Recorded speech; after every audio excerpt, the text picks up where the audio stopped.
ఏంటి రాజురమ్మ ఇంకా రాలేదా? వస్తున్నారు సార్ వాళ్ళు కూడా. ఫోన్ చేసి చెప్పాడు నాకు బయలుదేరానని. రమ కూడా వస్తానందండి. అదిగో రాజు వచ్చాడు. రా రాజు, నీకోసం వెయిటింగ్. సార్ ఇప్పుడు నేను ఒకటి చెప్తానండి. అనగనగా ఒక రాజు, ఆ రాజు దగ్గరికి ఒక సన్యాసి వచ్చేట. ఆ సన్యాసికి రాజుగారు బంగారు కత్తెర బహుమానంగా ఇచ్చేట. ఇస్తే సన్యాసి నాకు కత్తెరొద్దు, సూది కావాలని అడిగట. సరే అని సూది ఇచ్చేట. అప్పుడు రాజుగారు అన్నట్ట, ఎందుకు నువ్వు వద్దన్నావు కత్తిరిస్తే అని అడిగట.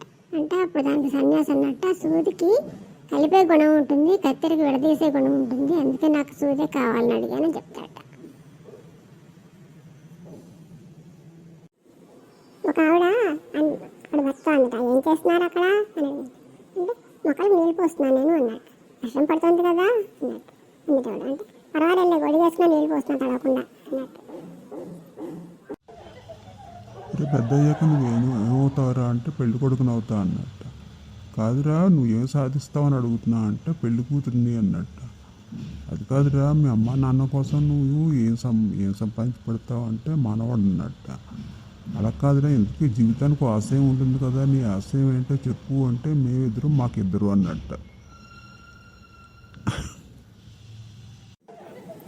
రేపు నా పుట్టినరోజు, అందుకని గిఫ్ట్లో ఒక రింగ్ ఇవ్వగలవా అని అడిగింది ఒక ఆవిడ.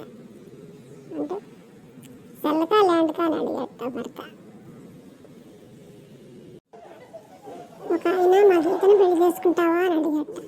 అడిగితే అవతల అన్నట్టు ఇంకా కుదరదండి అన్నట్టు.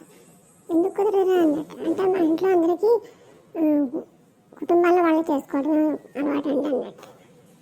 అని మా నాన్న అమ్మని చేసుకున్నాడు, మా తాత అవ్వని చేసుకున్నాడు, మా బావ అక్కని చేసుకున్నాడు అన్నట్టు.